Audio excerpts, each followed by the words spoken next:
We are proud to partner with Fiverr, the online marketplace for freelance services to get stuff done. If you have any business or creative needs, you need to check out Fiverr. Whether that's a logo design, website optimization, social media boost, video production, you can find it all on Fiverr. We as the Kingdom Dreamers have used them for many of their services and plan to continue. Check them out at the link in our show notes. Because I have a dream, and staggered by the winds of police brutality. You have been the veterans of creative suffering. The ballot or the bullet is to either ignore them or to deny them without giving details. And we stand together to win the war. One small step for man. Yes, we can. Can we all get along? Bruh, it's crazy out here. Welcome to the Wild Wild World Show. We're back another week, locked in the crib, but we're still here. We're still alive. We're still kicking it. This is the podcast of conscious Christian conversation about chaos in the cosmos. Kellen, how you doing, man? Yo, I'm doing good, my brother. We out here, or more specifically in here. Yep. Stuck in here in Arona. You know, the weather's finally turning. I'm feeling lovely, Will. Glad you're feeling lovely. I'm still fatigued of being locked in the house, but the weather is changing nicely, so I need to get outside today. Make sure I get that sun. Just a reminder, this is a Kingdom Dreamer podcast where we fight to reunite righteousness and justice. KD. Check out, Kellen got the snapback on the YouTube. Check it out. You can pick that up, kingdomdreamer.com. Hit that store tab. We also got some new merch coming. I'll tell you about that sometime later. But some fly hoodies coming in. You can also support us on Patreon, patreon.com/Kingdom Dreamers. That's where you get the exclusive Wild Wild World content, our extended conversations, merch, all sorts of other stuff. Check it out. Follow us on Twitter, Kingdom X Dreams, William R. Horn, HORNE, and oldboy_K_R. But Kellen, how are you living right now in this quarantine? Man, if I'm gonna be real with y'all, I'm actually doing all right. You know, it's a little hectic. You know, I'm in the house here with these 4 children. But you know, again, it's a lovely time being able to spend with these little kids. But I'm also kind of losing my mind just a little bit, if we're being honest, because I'm spending time with these 4 kids and my wife every day. I need a little space, a little break. I know that's what I said before, but there's some positive things about the road, and we'll talk about it a little bit more later in our Patreon only segment. But there's some positive things about the Rona that's been happening, that's been popping off a little bit. And I'll talk about that a little later. But overall, I'm doing all right. Will, I'm going to drop something. I don't want to jinx it. In the process of buying a house right now. So that might finally be over come Friday. So by this time next week, I might, officially finally be a homeowner, and I put that out there to be the first house we purchased. I'm not ashamed of saying that. I'm proud of saying that. Some people, they buy their first house at like 23 or whatever, like you or somebody like that. but we haven't had that ability. So, I'm looking forward to that. And besides that, just out here trying to stay healthy. Will, I did do something ridiculous, though, early in the week. Ridiculous, huh? Yeah, kind of ridiculous. So I decided, hey, we're here in this Rona, we're here in this quarantine. It's the time to try some new things, right?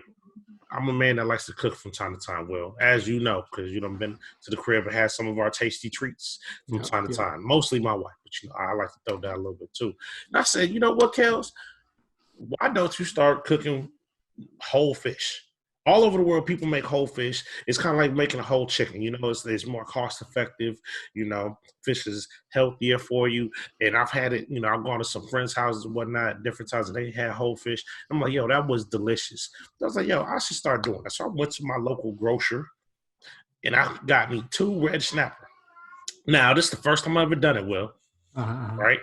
And first things first, they lied to me, right? The brothers that were working there, they ain't all speak, the most clear English. So, but I asked them, I said, yo, are these snapper scaled and gutted? They said yes. Now, maybe, if you somebody has experience in this area, you could tell from the naked eye. I couldn't, right?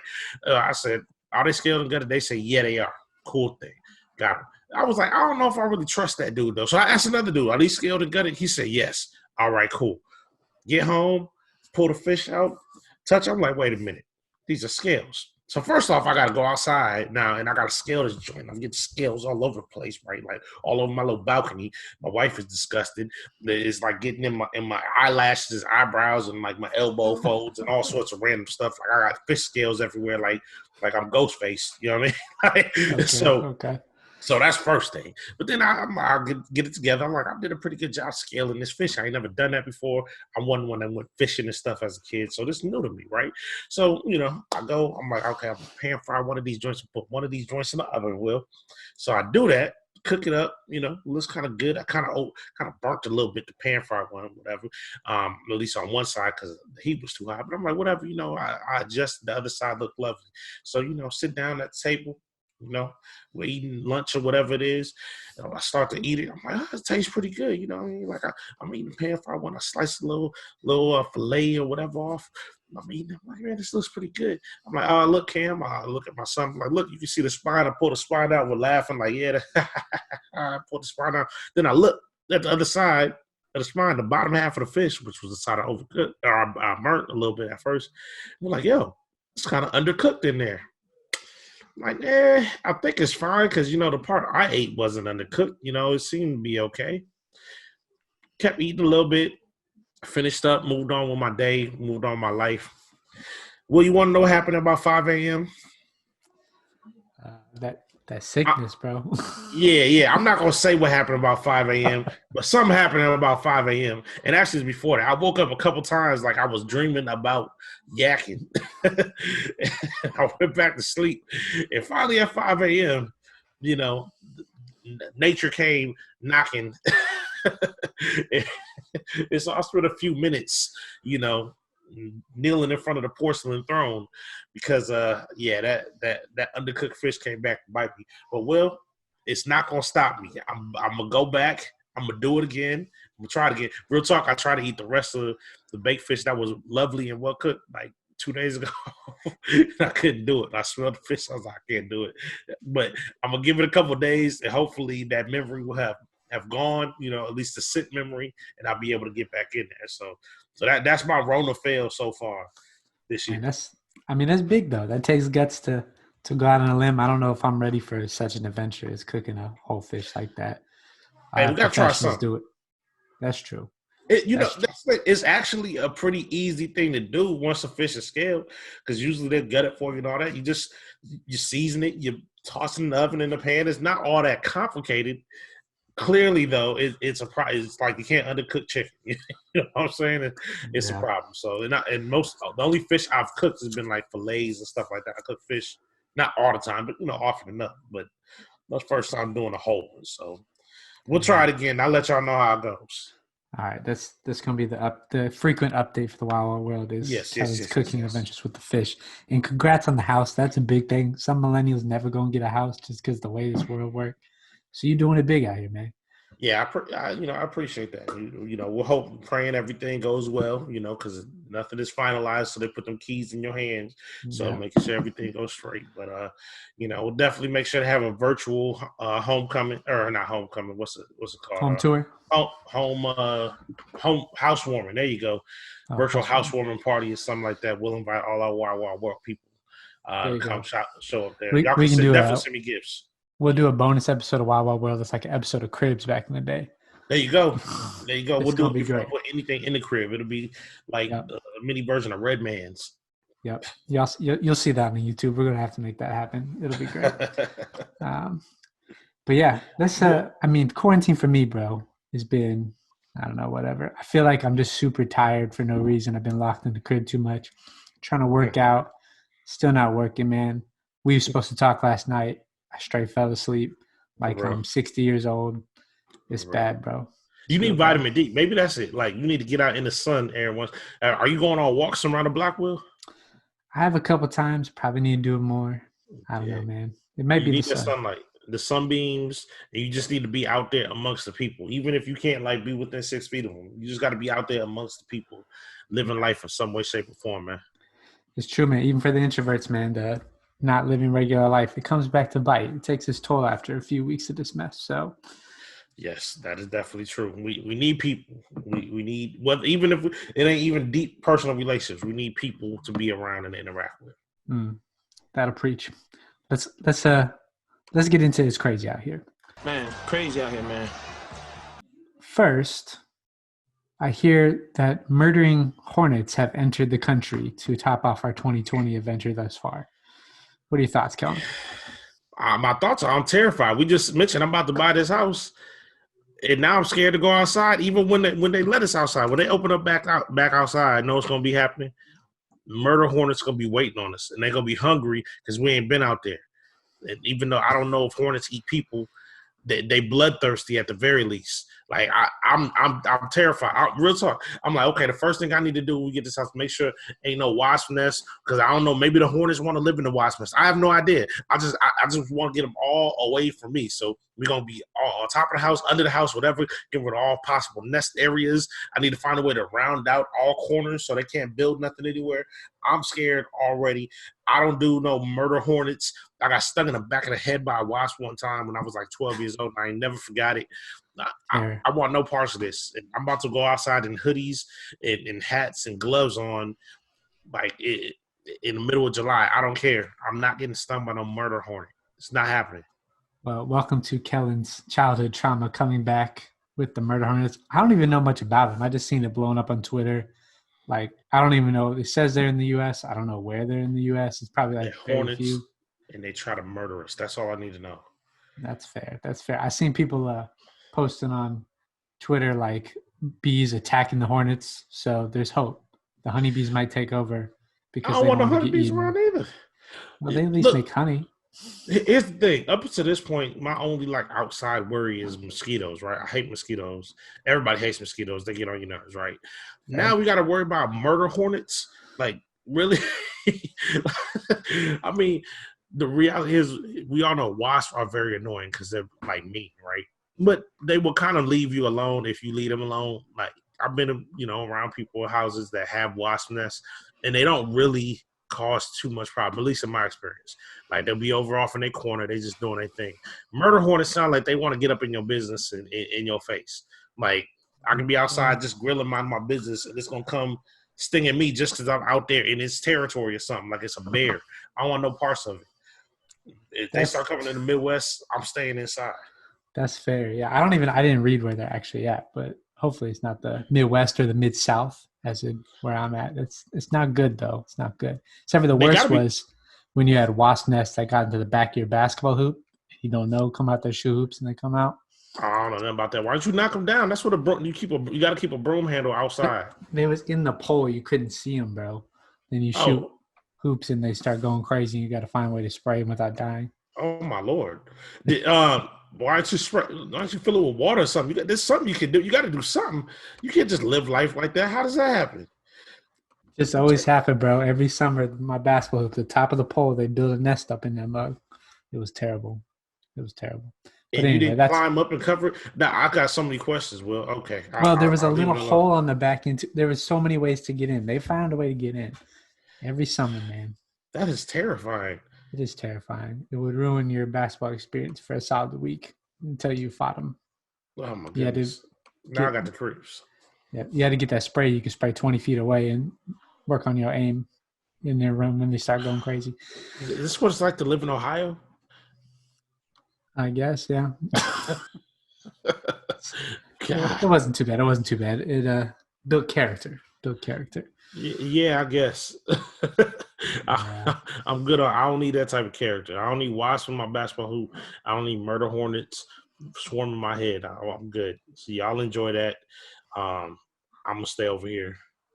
Well, there you have it. That's our add to 2020 is murder hornets to add to all the other chaos. We'll see how it goes. But we do have another, I guess it's crazy out here, but it seems to be a reoccurring thing.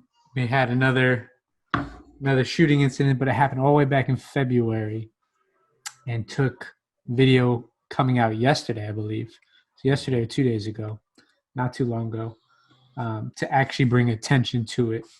Ahmaud Arbery was killed by two white men he was just out on a jog, right? And Mm-hmm. 2 white men came after him in a truck, told him to stop. He didn't stop, and then proceeded to fight him and then shoot him, kill him. And there's been no arrest made, nothing. This was back in February. And the 2 men, one was a former law enforcement officer and his son, just stopping a guy for no reason and killing him. But I don't know what else to say about it. It seems like a reoccurring thing in America, you know. It's reoccurring, and you know the crazy thing is, I'd heard about this. I feel like a few weeks ago, and I'd read a little bit about it a couple weeks ago, and then yesterday, like you said, is when everything blew up. I mean, the crazy thing is, police know exactly who did it. I feel like the people who turned themselves in. I don't know what that process was, but we know exactly who killed this man, and there's no charges at all. You know, like, so if you haven't read up, basically, essentially it was a man and his son, and they claimed they were trying to make a citizen's arrest because they suspected this guy of being a thief or something like that, right? Or being a burglar. Now, even if that's correct, even if he was a burglar, even if he was a thief, he was running down the street, unarmed, wearing shorts and a t-shirt. So clearly unarmed, not even like, well, he might be carrying. They blocked the road and stopped his path, and then approached him. When he, I guess, kind of fought back a little bit, they then shot him. Now, here's the thing. They're talking all the stand your ground nonsense. In this country, there's no way in the world this should be allowed and legal. Even if you thought you were making a citizen's arrest, you can't be the aggressor, but then also be protected by self-defense rules. That makes no sense. You can't be the aggressor that stops a person who may well be innocent. You don't know. Even if they felt like they witnessed him robbing or committing a robbery or whatever, they do not know. They don't have the evidence. They are not a judge and a jury. So even if he was potentially guilty, he was also potentially innocent. You cannot stop a potentially innocent person in the name of a citizen's arrest with a weapon, discharge a weapon and kill that person and suffer no consequences. And that's before I even bring in any of the racial element of this, which the reality is we know that if this had been the opposite, this had been 2 black men stopping a white man, they would not have gone free. That would not be allowed, especially down there in South Georgia. They would not stand for that. Yeah. So it took people protesting. It took this being a national news for apparently people to begin reviewing or revisiting this case. And we've even already seen as a couple of prosecutors had argued, I think it was prosecutors that had argued that this case wasn't worth prosecuting because they were within their rights. And my thing is, if that was within their rights, then clearly, you know, people say it's hyperbole to talk about modern day lynching. No, modern day lynching is still legal. Because that's what it was.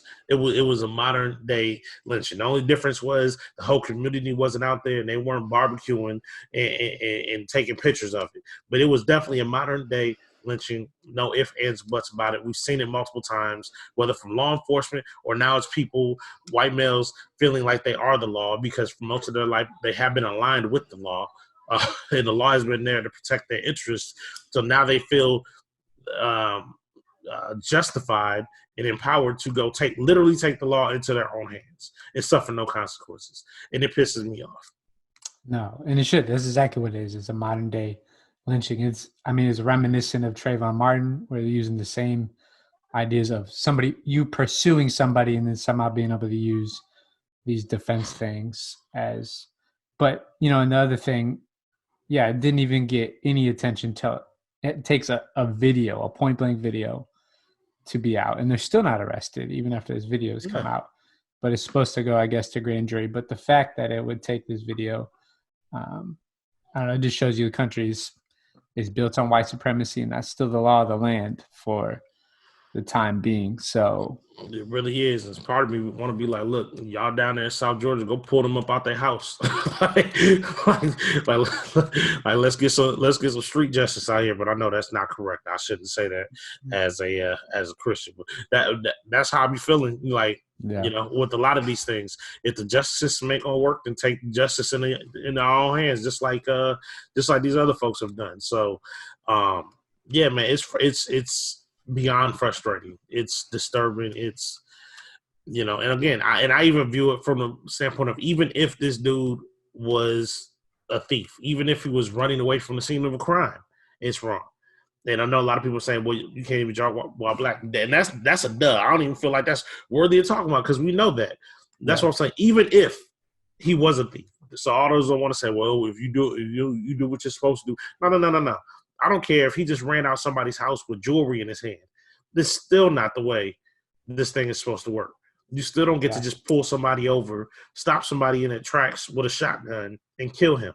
Mm-hmm. The penalty for robbery is not death. Shoot, even the penalty for murder in most states isn't death. So you don't get to take somebody's life just because you feel like you want to be Captain America, and protect protect your neighborhood from these evil black people.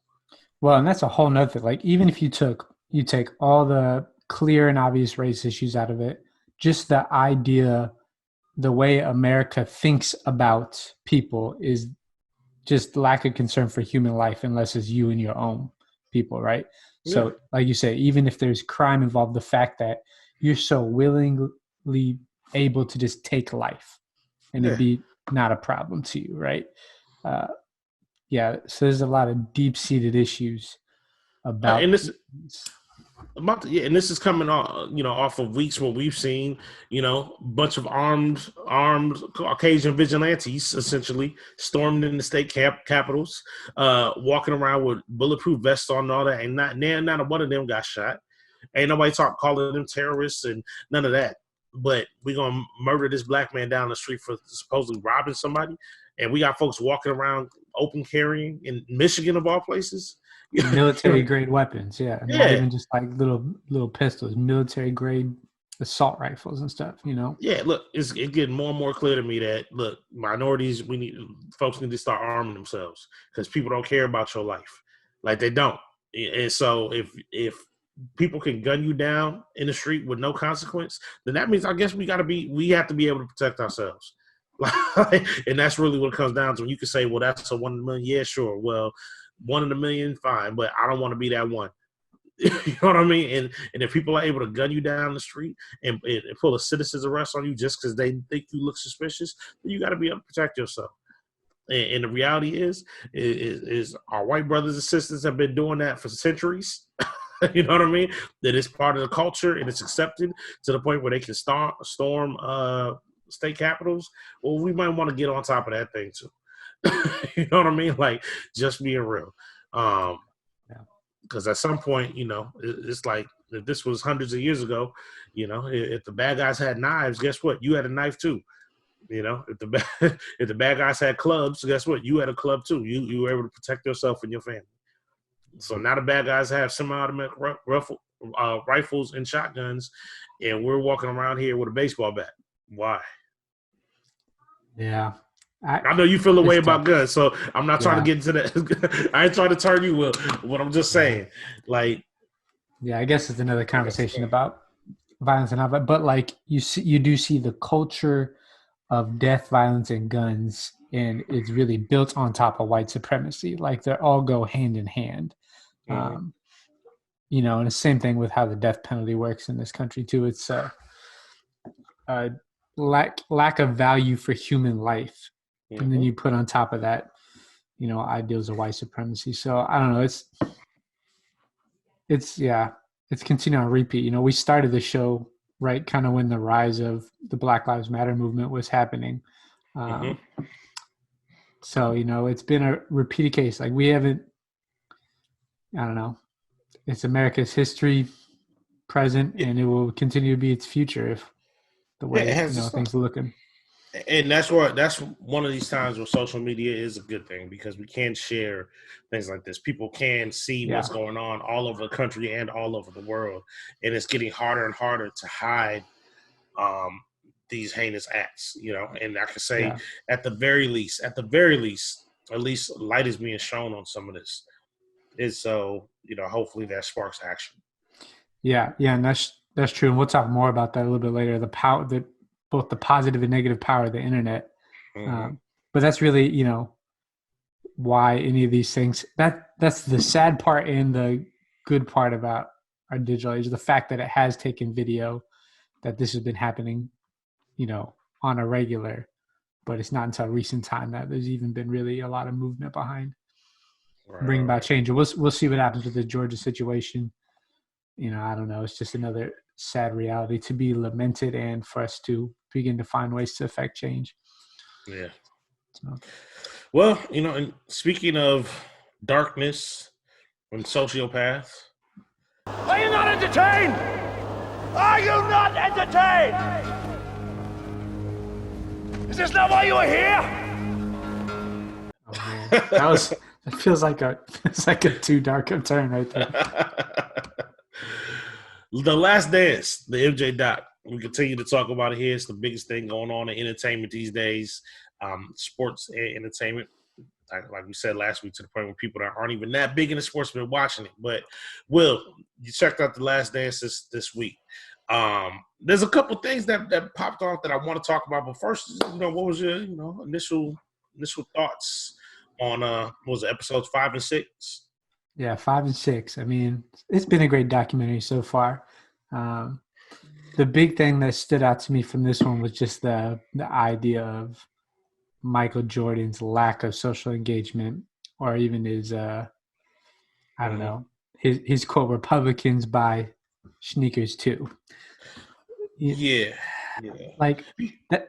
I don't know. There's a whole topic. That's part of the reason why in recent time, like Michael Jordan was always, no matter who you are coming up, if you came up in our era, Michael Jordan was an icon that you looked up to and was like, yeah, you get Jordan stuff. But in recent time, that's really what's drove me nuts about Michael Jordan is his opportunity to speak out, and he still hasn't, right?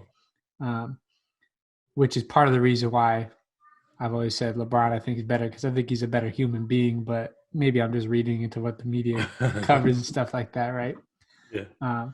But I don't know, like there's something, and maybe he shouldn't be held to hold these social issues, but with a statement like Republicans buy sneakers too, I don't know. Well, see, he's been held to that for a long time. And y'all know I've not been like a Jordan apologist out here. But, apparently that statement was made as a joke kind of on a team bus and during the middle of a conversation. And even the guy that wrote it, Sam Smith, the guy that wrote Jordan Rules, basically said for years and years, like, he regrets publishing that because it does make it seem like he was being a little bit more callous than he was, right? But there's still nuance there. In the documentary, they talk about just the whole time when all that came up when Mike was in North Carolina, it was Jesse Helms versus I should have wrote it down. But Jesse Helms, the incumbent senator, was going against another candidate who I swear his name just left my mind, but a black candidate, and so it was kind of a good versus evil then. Because Jesse Helms was like a well-known bigot, like he was almost like the Bull Connor of North Carolina. So it was not like am I gonna vote for Bush or Gore? I mean, it wasn't like just this kind of Republican candidate versus this Democratic candidate and blah blah blah. It was this blatantly racist segregationist versus the first black man that's had a real opportunity to win this seat there. And so the expectation was like, hey, MJ, this is a slam dunk. This is easy. This is an easy endorsement. Nobody's even going to be mad at you for making that endorsement. You know what I mean? Like, right. It's pretty straightforward. Even, Republicans will probably be expecting you to make that endorsement or whatever. He was like, basically, nah, I'm good. His rationale was, as he said in the doc, look, I don't really know that much about it, so I'm not going to be out here speaking, but I'll give a donation. I'll give a financial donation to my man over here. And it seems like in large ways that's how MJ's kind of worked. He's given financial donations to different things. We have heard that kind of under the radar, there's plenty of things that he's done in terms of supporting different candidates, or not candidates, supporting different organizations and programs and things of that nature. But he has been steadfastly unwilling to really speak out publicly or lend his public support to different causes or people or things like that. And my thing is, that's okay. I've talked bad about Mike for a long time for that. And I think it's still fair to criticize him, like, as a human being. But I also think it's unfair to have that expectation on him just because he's an athlete. The reality is, everybody is in America is free to do whatever they want to do in terms of support who they want to support, not support who they don't want to support. Nobody has to speak out. We got freedom of speech. That doesn't mean you have to speak out about anything. Then people expect you to speak out about everything. And on top of that, it's only an expectation placed on Black people. It's only expectation placed on Black athletes. How does Larry Bird feel about anything? Anything political, social? Nobody knows. Tom Brady, we only know Tom Brady because Tom Brady sported a MAGA hat. And even then, some people gave him a little heat for a little bit, then it went away. Tom Brady's not asked to speak out on human rights issues. Tom Brady's not asked to speak out on this Ahmaud Arbery thing, right? But we expect our Black athletes to do so. Why? Because we understand, we know that Black folks are marginalized in this country, right? But then we also put it on them to be the ones to speak up and don't be the ones to risk their money and their dollars and all of that and to risk pissing people off. Again, I think we talked about this a while ago on the podcast. When are we going to start having the expectation for non-Black athletes to speak up when there's things happening to Black folks by the majority? But the reality is Black people are still the minority. We're 12%, around 12% of the population of this country. Mm-hmm. We are not the ones that have the power. Even the Black athletes that have all this money are not the ones owning their teams. You know, Michael Jordan makes all this money from Nike. Who's the owner and founder of Nike? Phil Knight. You know what I'm saying? So it is rare that Black people are where the buck stops. But we're still expecting them to be the ones to make all the statements, to step out on a limb and all of that. Because, it's our people and it's our fight and it's our struggle. But it's not just our fight and it's not just our struggle. So at some point, those people that are a little more Teflon need to start nutting up, speaking out too. And we can't just put this all on Michael Jordan to be the one to speak. We can't say, "Hey, you are the most famous Black man in the world, basically, or in America. You're the one that's made the most profit from his image and all of that, and you're also the one we want to risk. We're saying should risk all of that because we need you to speak up on these things because people will listen to you. Guess who people will listen to more than Michael Jordan when it comes to social issues? Tom Brady, Larry Bird. Like, that's just real. Yeah, that's just real. Why? Because he looked like the majority of the country. So I think it's unfair. No, I think that's a good point. And we saw the same thing with when Kaepernick started those protests. There wasn't many, if at all, white athletes even joining in that, right? When there was mass people in terms of, well, not mass people, that's not the right term, but there was multiple people, right, in that, right? It was still almost all exclusively Black athletes. So I think it's a good point. But there's still like, I guess it's tough for me because I think all people in power should be held, right, to using that power for good. And at least the way it comes across with Jordan, right, is that he was about his money. And I may be reading into a lot of it, right? So yeah, I think there's a both end, right? I think if we hold Jordan to that standard, we do have to hold all athletes to that standard. And we haven't done that. And I don't know when that'll happen or if that'll ever happen, right?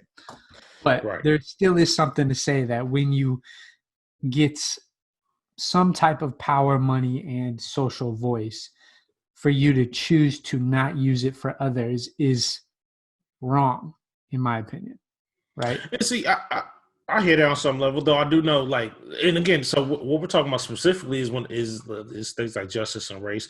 And there's also a reality that the Charlotte Hornets, who Michael Jordan owns, as well as Jordan Brand, have an unusually high number of Black executives, which I've read. I've known that previously, and over this past week after this has come out, I've seen that a couple different places as well. So Mike is actually using his power, for good, in the sense he's actually putting people in positions to make change, or not to make change, but just putting minorities in positions to be successful, right?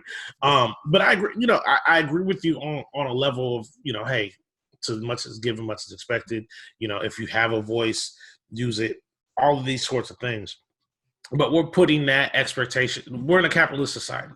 Michael Jordan is the Michael Jordan we know only because of not only his, greatness on the court, but because of the marketing and all that stuff that's been done around him. Like I've always said, you can't really separate Jordan the brand from Jordan the athlete. right? Yeah. And the only reason he was Jordan the brand on that level is because he kind of played the game.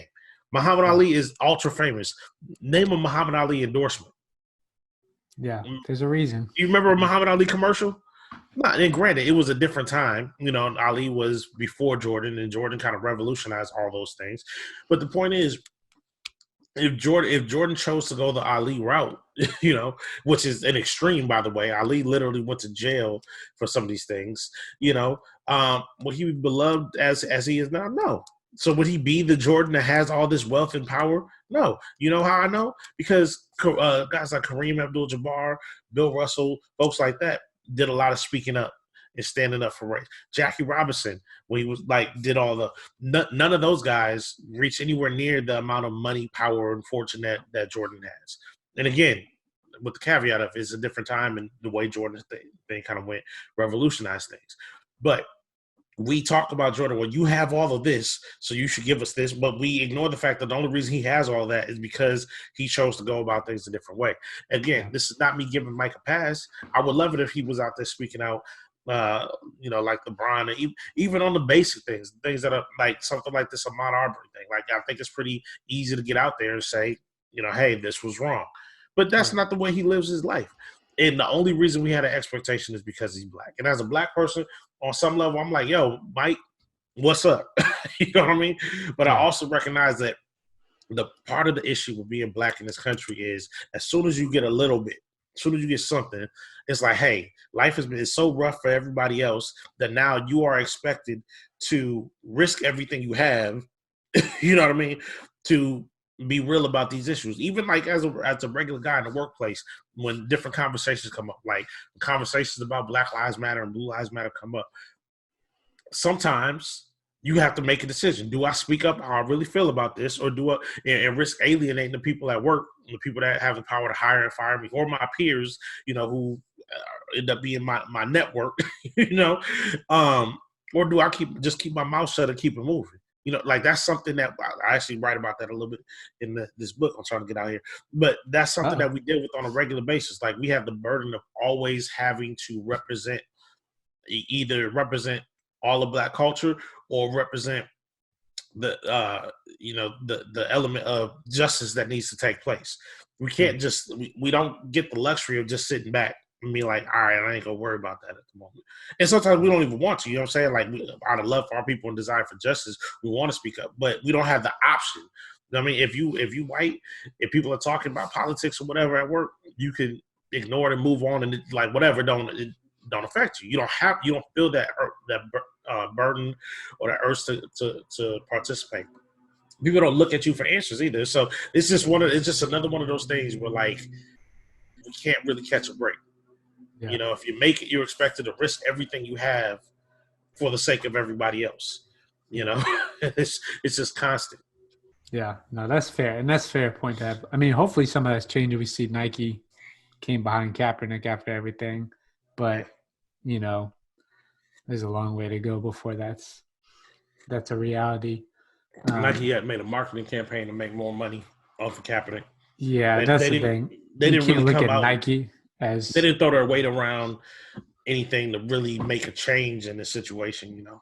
No, they saw the hype and saw the dollar signs. And they did it years later too. Yeah. Like they could have decided to run a marketing campaign around Cap right as he was being blackballed out of the league, you know. Yeah. They could have signed him and put him on a commercial then and pressured the league into, you know, or try to pressure the league into getting them back in there. But they waited till years later when it wasn't a threat anymore, when they weren't going to piss off the NFL owners as much. So whatever.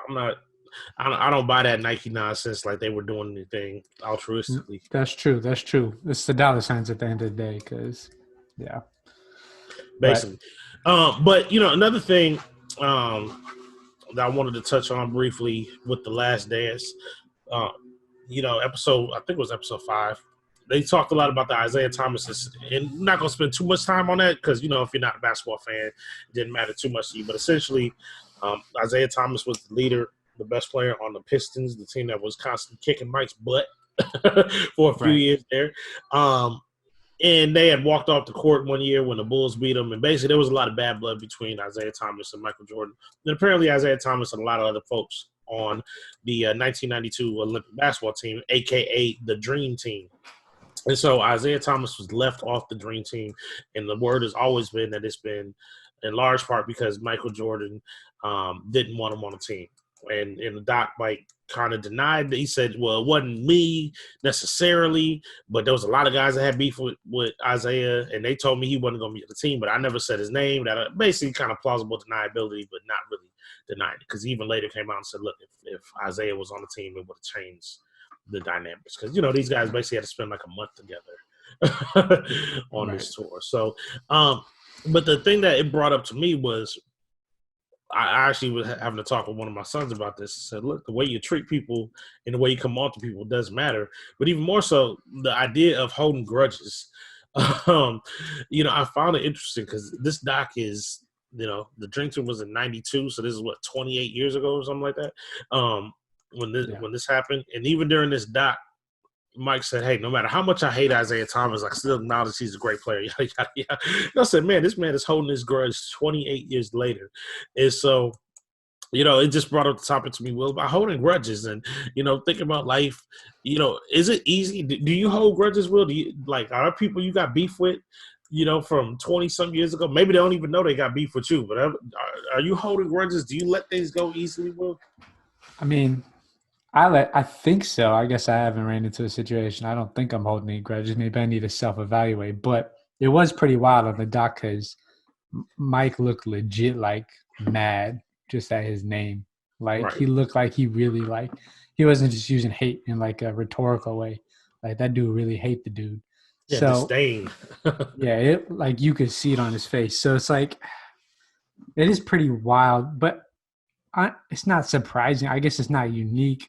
I've seen a lot of people that hold grudges, and that defines their whole life, you know? Yeah. And it's just kind of wild that we can allow hate to go that far. And in this case, I mean, tied to a game. Like, yeah, that game was your life and your career, but what reason do you have to hate Isaiah Thomas outside of the game? See, maybe, I get it. Maybe he has reasons, but I don't know. I get it, though. Because here's the thing. When we use the term grudge, everybody in their mind was like, nah, I don't hold grudges. Because nobody wants to hold a grudge because we know that that's a negative thing, right? But when you deal with people and when people do things that maybe hurt you, right, the feeling of that hurt and that pain lingers. And so sometimes you might not intend to hold a grudge, but you have to consciously let go of that hurt and that pain and anger that comes from that, right? And so as I looked, I'm like, I'm using the terms hurt and pain. I don't know if I've had like too many grudges because, you know, I've been blessed enough where there haven't been a lot of people in my life that I could say like, oh yeah, you hurt me or caused me pain, right? But there are people I just didn't like back in the day, right? The people we didn't even necessarily have beef. I was just like, I don't like you as an individual, as a human being. Granted, I might have even been like 16, 17 at the time. But as I look back now, the reality is that stuff kind of stays with you unless you purposefully let it go, you know, like, right. Look, we in the social media age, as we said before. So there's people on Facebook, Instagram, and all of that. And, you know, sometimes like old people that you knew back in the day, back in high school, college, or whatever, you know, at some point they hit you up with a friend request, you accept, you kind of move on, don't think about it. But I noticed like every once in a while, there's some folks that I knew back in the day, and I just remember at the time I didn't like that individual.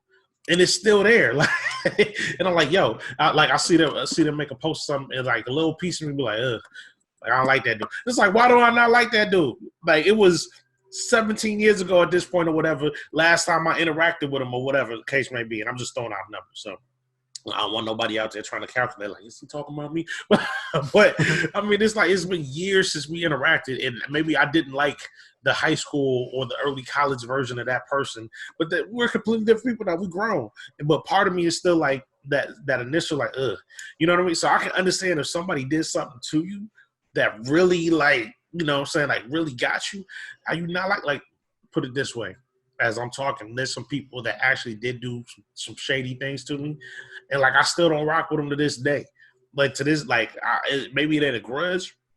Just like, yo, I cut you off. I'm done with you. We keep it moving. And when I see you, my lip turned up a little bit.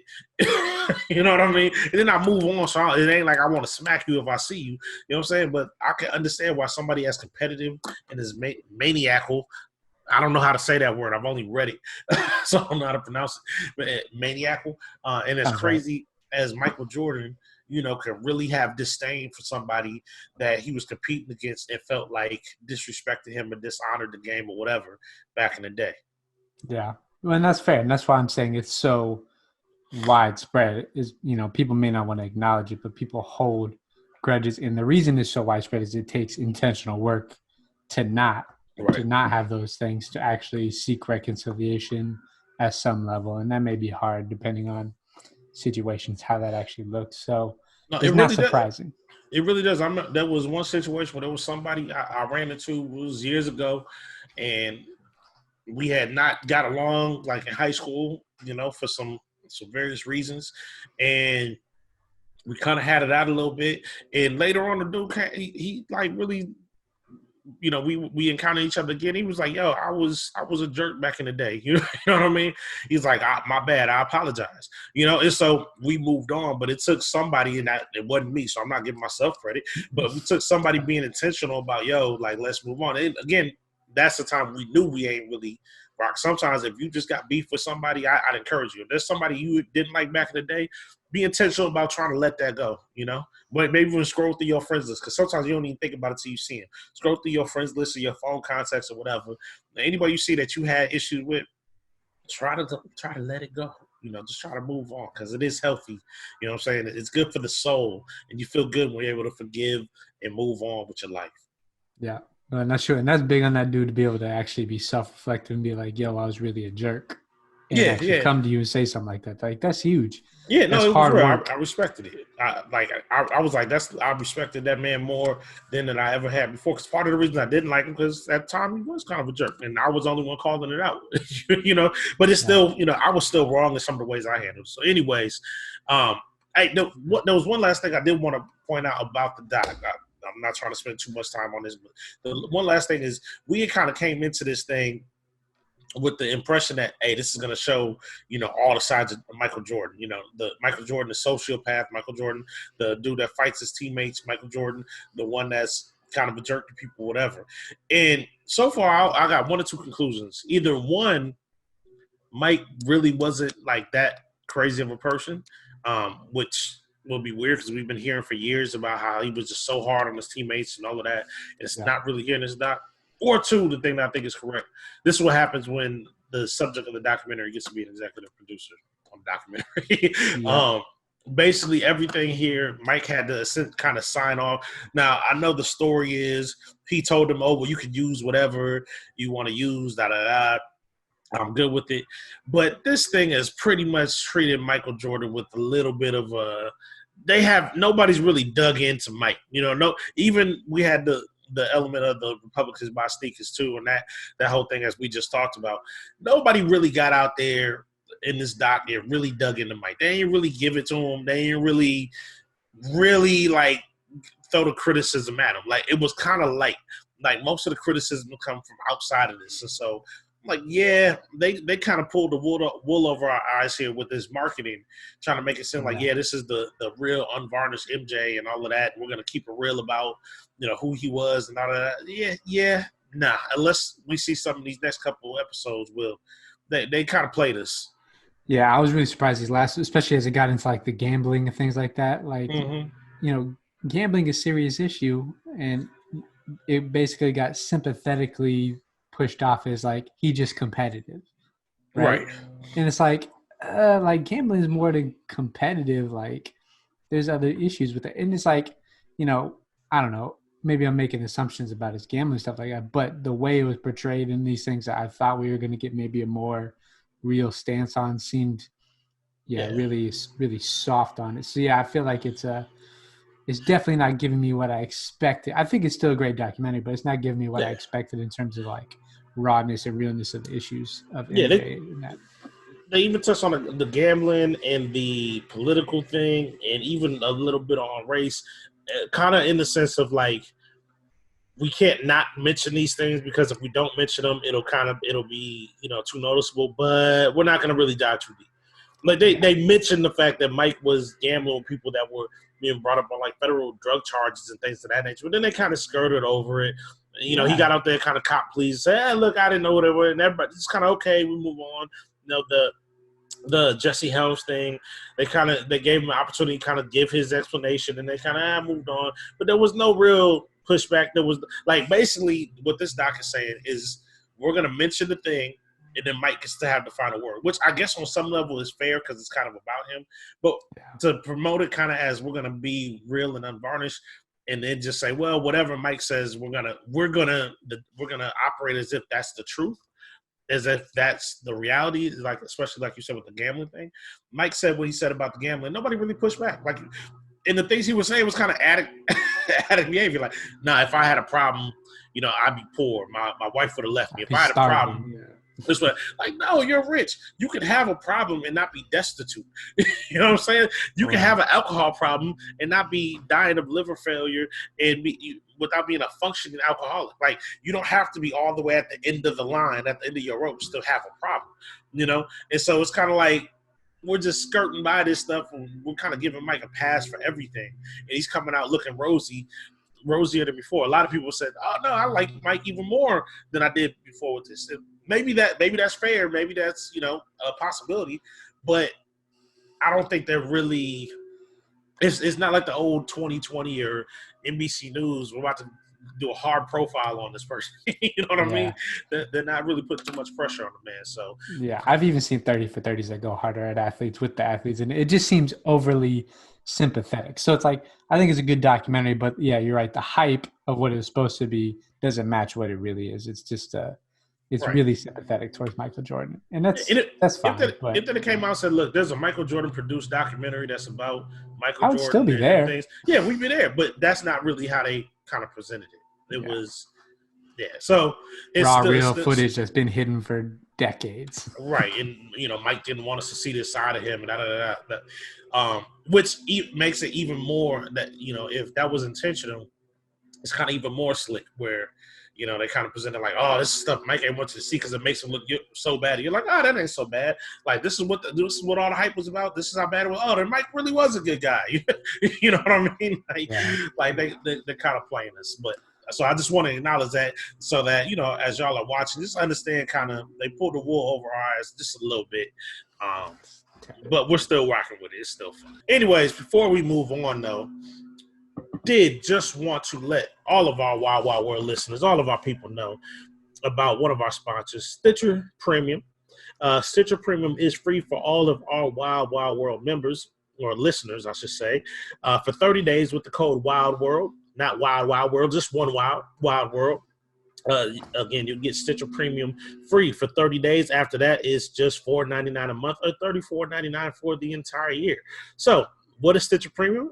It's a premium subscription to Stitcher that includes bonus episodes and exclusive shows from hit podcast hosts, gives you early access to popular podcasts and ad-free shows such as Comedy Bang Bang, WTF with Mark Maron, one of my favorites, How Did This Get Made, or even Criminology or LeVar Burton Reads, or even Marvel's Wolverine. So go ahead and check that out. Again, use the code Wild World and get Stitcher Premium free for 30 days. Check that out. Good people of the Wild Wild World family. And I think I want to talk this morning. Let's before we get into our Patreon exclusive conversation, let's have a little bit more conversation about something that's kind of related to some things we've said, but goes a little bit different direction. Mm-hmm. I want to talk a little bit about the loss of trust in experts in certain fields in the age of social media, the digital age, whatever you want to call it. And with that, the pros and cons, or maybe benefits and dark, terrible things of the internet, right? Maybe that's a better way to put it. Because what we've seen a lot of things, right? We talked about it briefly, the positive of social media with bringing out this video in cases of justice, right? Mm-hmm. But we've seen, like, at least I've been seeing a ton of cats sharing conspiracy theories about COVID-19 and all sorts of mess, right? And it's a lot of the reason why the Trump cult can even exist is this idea that experts don't really know what they're talking about. So I don't know. There's a lot of ways we can go in this direction, but one of the big things I think we're seeing is that experts are no longer experts because of digital age. I don't know. What are your initial thoughts on that, Kellen? I think it's interesting because what the digital age has really done is it has allowed for dissenting opinion to be publicized, right? And so where you should just be kind of big media or whatever, whoever that had a voice, ever since time blogs started popping off, it's the other side has an opinion too. So we used to just kind of know about the prevailing opinion, right? In say the scientific community or whatever. Other than, maybe a NBC News segment where it's like, coming up at 7, scientist John Smith says, no, pork fat isn't bad for you. You know what I mean? And why? And then they give that person, 10 minutes to give their case, and then the other experts come on and disagree. But what you have is when people, I guess, situations where somebody's saying something that is probably true, but you don't want to hear. Now you can go on YouTube or search Twitter or search Wikipedia, and you can find somebody else that disagrees with them. And you can say, see, they're wrong because, right? And so because we have access to all of these opinions, but we're not scientists or politicians or whatever the case is at the time, we don't actually have to intellectually say, yeah, that opinion that I don't like or that fact I don't like is actually correct. Because there's always going to be somebody on the other side, right? And so you'll see things like even like the anti-vaccination movement. You'll see a lot of scientists are like, look, the vast majority of scientists don't agree with this, right? Or this is what most people say. This is what most of the scientific community, believes in or believes to be true. But people don't have to listen to them because they say, well, I got enough people with real credentials over here telling me the other thing, so I'm just going to choose to listen to them, right? And so, yeah, it's not that the experts aren't experts. It's just that we can always find somebody on the other side. Like you can find a dentist that is going to tell you, hey, you don't need to brush your teeth because maybe it won't have any long-lasting effects. Or maybe if you brush your teeth, all you need is baking soda. Or so like somebody's always going to have some type of opinion that is different from the norm, from the majority, which makes it hard for us to kind of know what's true, because just the idea of always going with the majority is kind of distasteful too. Yeah. Well, and that's the beauty and absolute challenge of the internet now, right? It's like, yeah, you hand the voice to the people, but that's also the dark side of it. You handed the voice to the people, right? And the people got a lot of crazy things to say. It's just like, and you see it in the scientific community. You see it in like the theological community. I see that a lot of times. Like, anybody and their mama can make a YouTube video. It's not that hard. That doesn't mean there's any, actual credentials or study behind it. So it's just, I don't even know what to say about it, because it's like, how do you discern truth in an era where it's used, there is really no truth, but everything's weaponized. It's the same thing. This is how the whole Trump fake news thing started, is like the fact that there is availability for so many opinions without having to have any real credentials, right? Allows him to discredit the actual media, right? Well, and they can take it to so many different areas. Like people are becoming expert debaters, and not debaters in terms of trying to win a debate, but debaters in terms of basically they can prevent you from winning. It's kind of like, if I'm not going to win, then at least I'm not going to lose, right? Yeah. And I've had that happen to me oftentimes back in the day when I used to argue about things of race and justice a lot. You can present truth and fact to people, but most folks now that are doing these sorts of things have the ability to then turn the conversation, or as I say, moving the goalposts, and so they make it so you can never win the argument, because even if you disprove their poor argument or their poor logic, they just kind of turn the conversation into something else. You know what I mean? And so, and like you said, you see this in many different areas and arenas. So, that's kind of what Trump has done with the whole fake news thing. And, it's not about the facts anymore, but it's about the intention. And like, you can always turn and twist it to suit your needs. And because, we're in an era, there's millions of people out here, and everybody can pipe up with their stupid opinions, Right. And if you have enough people that like your stupid opinions, you can then gain some level of cachet, even if there's no fact behind what you say, even if there's no logic or reason behind what you say. And so it is frustrating. The most frustrating thing about this is that reasonable people see this and understand, but reasonable people end up arguing and wasting their breath with unreasonable people that don't really care because they want to hold on to their opinion no matter what. And so they're just simply looking for people that agree with them, looking for facts that back up what they have, what they think. And so the debates aren't good faith debates and arguments anyway. Because it's not, we're trying to come to, it's not like we're in study group back in high school or college saying we're trying to get the answers to this question. No. There's this question. They feel like I got the answer here. I got the answer here. And we're trying to convince each other whose answer is right. And nobody's going to change. And so that more than anything is kind of the frustrating thing, at least for me. Yeah. Well, and that's the dark side of social media, right? Is it's basically this massive reverb chamber of your own experiences and cultural ideals and these things, right? That just get turned back at you because that's who's sharing, that's what you see, that's what consumes your time. So then it strengthens your thoughts, even if your thoughts are wrong, right? It strengthens your resolve and your own ignorance. you know, like you see, even on a level that's not even important, but you see it all the time with like basketball debates and the Jordan versus LeBron versus Kobe arguments. You know, people make all sorts of ridiculous arguments that have nothing to do with anything, and they argue. You know, they make arguments that only benefit them. You know, like Jordan is 6-0 in the finals, and that's all that matters. You say, okay, well, what is his record? Oh, if all that matters is winning championships, shouldn't we talk about just how many years did you win championships and how many years did you not? Whether you made it to the finals or not? Wouldn't that make sense? You know, like that's what we do in every other aspect of life, right? But, or even other sports. But we don't do that because we want to make Jordan out to be the best. We want to find the way that makes it clearest, right? And so, well, let's say Jordan is 6-0, but we don't care about all those years he lost in the conference finals or the first round of the playoffs, and we don't count when he played for the Wizards. Because why don't we count it? Well, because it was past his prime. Well, so then why do you count the time? Like none of it logically makes sense. You know, it should be, hey, if you're playing, it counts. Did you win or did you not? Right? But we don't do that, and we don't do that with any element of life. Right? Yeah. We only want to present the things that are beneficial to us in our argument, and then we ignore everything else.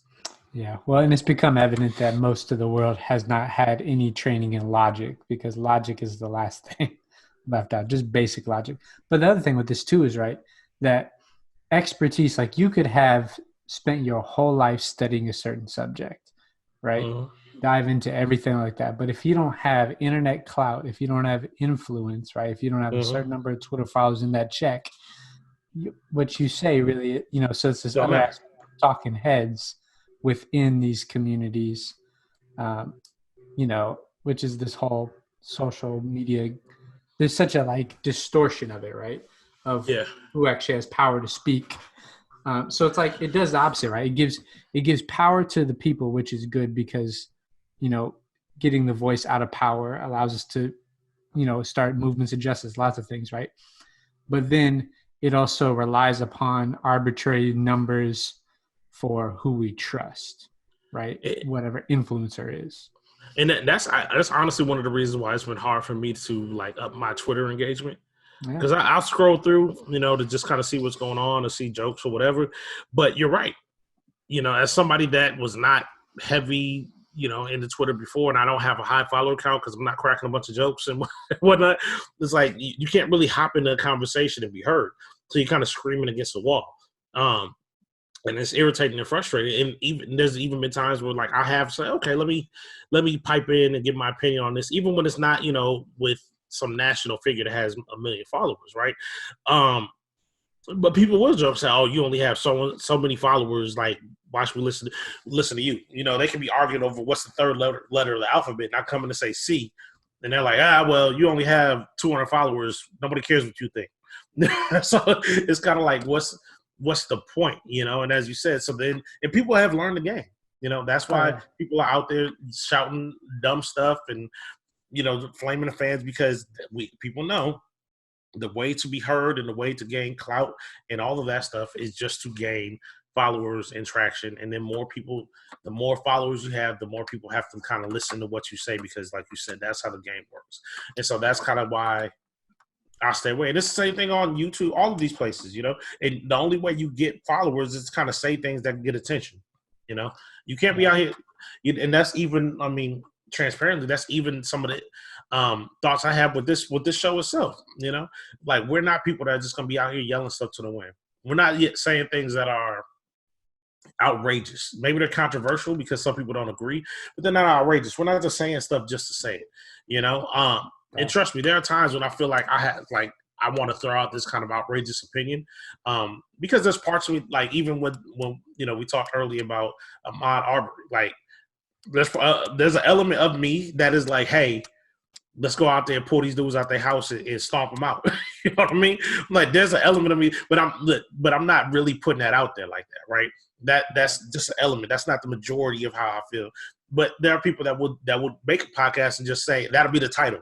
You know, let's go enforce mob justice on the McMillans or whatever they are, whatever those dudes' names are, and put that on the title, and that's going to get followers and that's going to get downloads or whatever. We don't really operate like that, so it's harder to be heard in an environment where everybody's yelling crazy stuff if we're out here kind of being moderate and reasonable.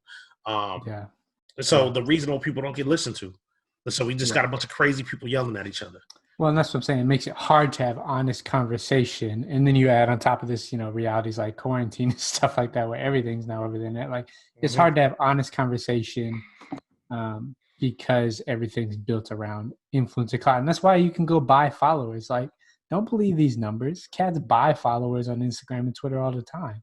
Yeah. Like, you can buy bots to follow you. So it's just like a big sham that, you know, even if like an expert has something to say on it, you know, you don't really give any. And that's not saying, like, I'm not a guy to be all about authority and titles and stuff like that, right? Cats give themselves titles all the time, and just because you got a PhD don't mean you know everything. But there is some, like, at least needs to be some respect for you spent your life studying this. And that's what we see with on a more serious note, right, with the COVID-19, like, there's people literally dying. And y'all want to come out with conspiracy theories about what this actually is because you haven't experienced it, you know? It's crazy how it gives people, and maybe this was true all before, it just gives the ability to put it on steroids, that whatever people's experience is, right, that becomes the only way they can see the world, right? The only lens through which they're willing to even look at the world. If I haven't experienced it, it must not be true, right? Or, you know, if it doesn't support my already cultural belief, and then you put the internet on that and it's just inject on the steroids. And that's why people want to say, I don't know, go back to something, but it's, like I said, there's pros and cons to the internet, but it's just like a big sham. I don't know. Yeah, it's correct, but that's, we've talked about that before. Well, I said, in my opinion, that's one of the biggest barriers that we have to overcome in racism and prejudice, which is people are saying, well, this is my world experience, and in order to really understand the realities of what race and things are in this country, you have to look outside of that own personal experience, which then reshapes the way that you have to see the world. You just have to, right? It's like, even as a man, when you realize, when your eyes are open a bit to just how much sexual assault and things of that nature are out there, how many women have actually been assaulted, molested, it really does change the way you have to view things. And like, I had to deal with that on some levels. Like, not that I was like, you know, one of those, well, she was wearing this, she deserved it type of people, but just, you know, you don't want to think that it's as prevalent as it is. And once you admit the truth, accept the truth, and you say, man, these numbers are ridiculous, then you then have to change the way that you view things like sex and sexuality. But not even sexuality, but just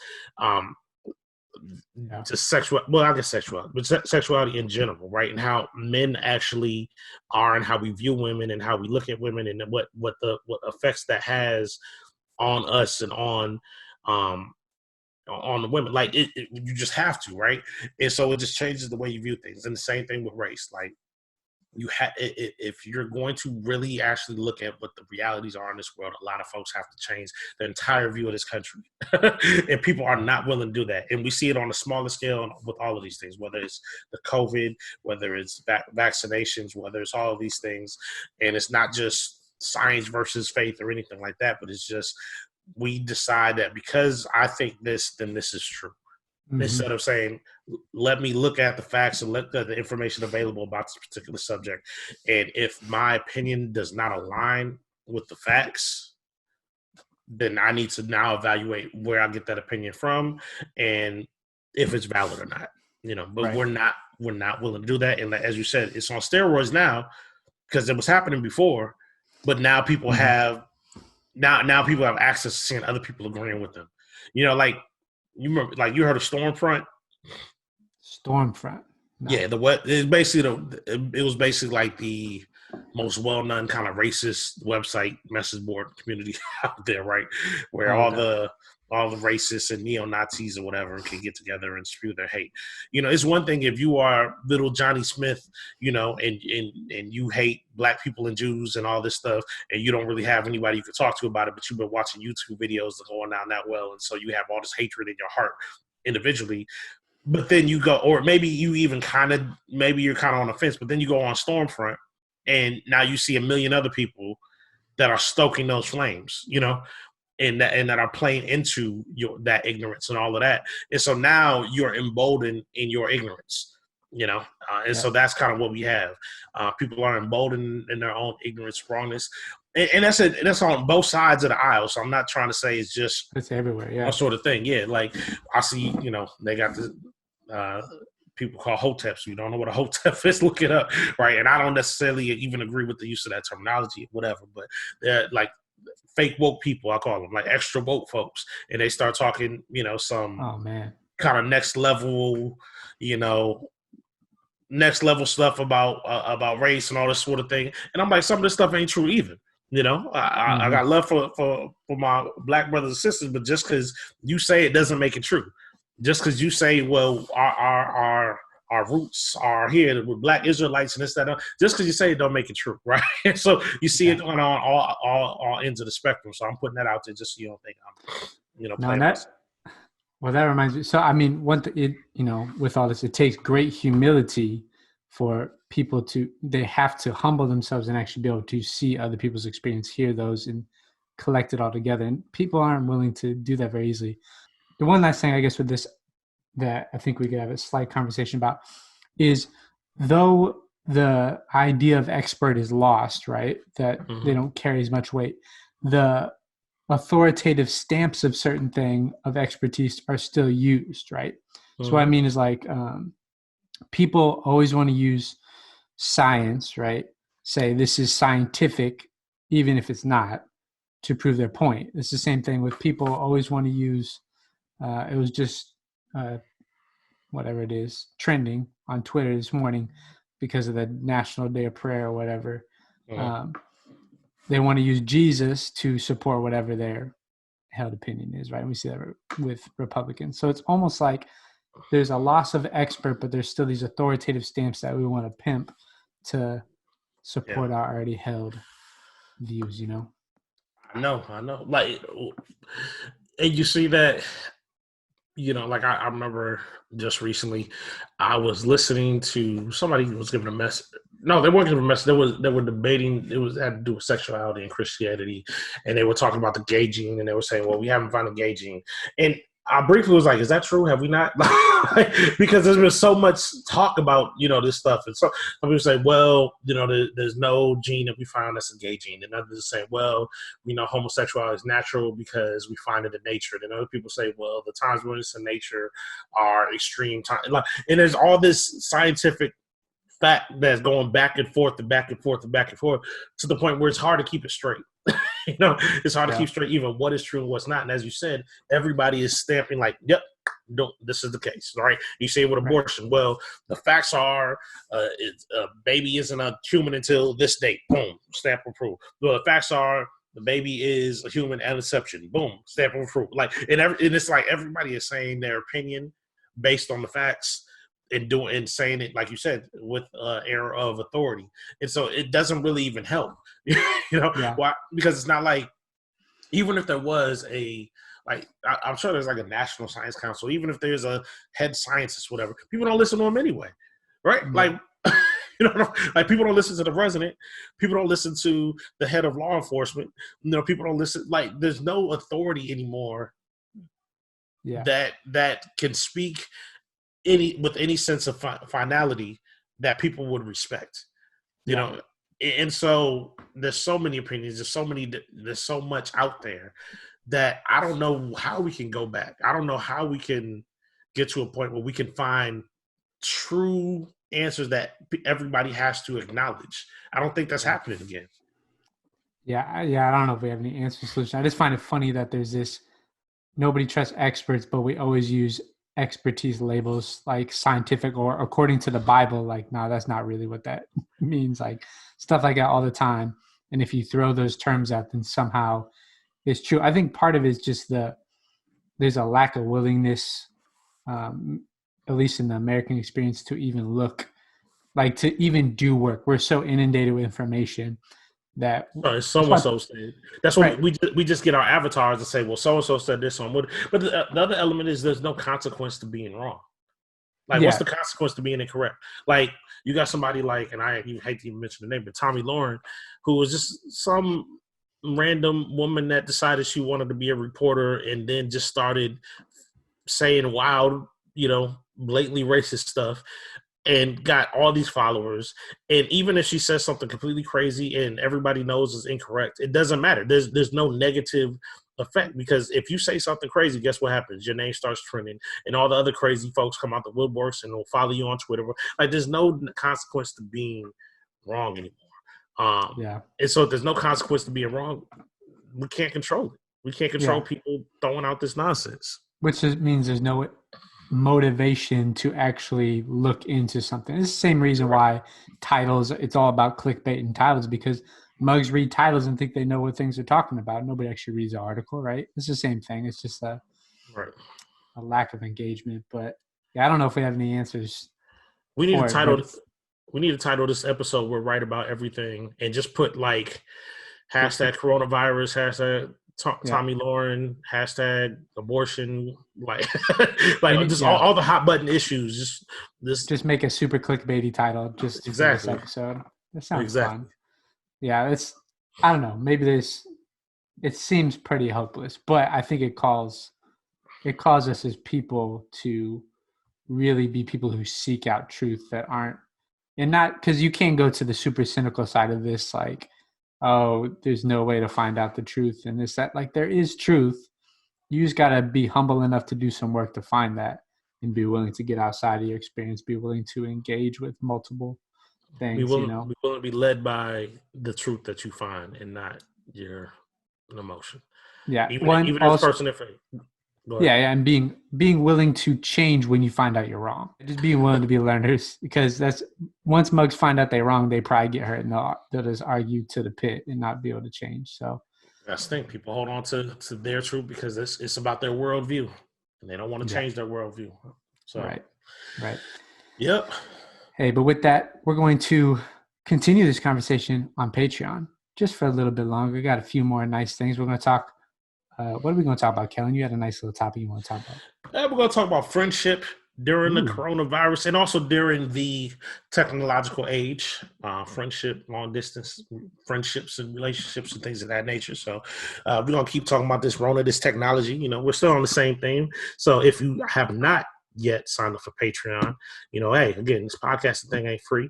And so we could appreciate your help, but it ain't just all altruistic, because signing up for Patreon, you get merch. You get, again, to listen to us continue to chop it up here on these Patreon only segments that's going to happen in a minute. So please go ahead and support. We would appreciate it. And we would love you so much from the bottom of our hearts. So if you haven't signed up for Patreon, go ahead and do that. Yeah, patreon.com/Kingdom Dreamers. Get the exclusive, get the merch. We appreciate the support. But with that, it's another episode in season 3 of the Wild Wild World Show. We'll see y'all next week. Peace.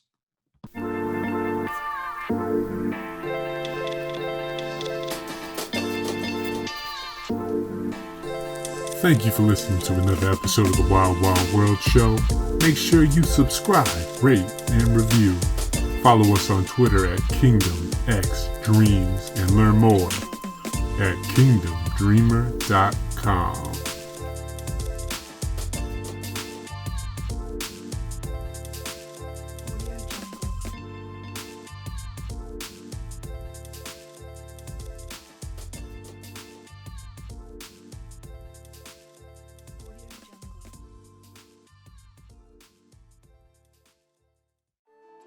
This podcast is sponsored by Logos Bible Software. If you've been longing for the tools to take your Bible study deeper, you need to try out Logos. I've been personally using Logos for over a decade now for both my devotional and pastoral study.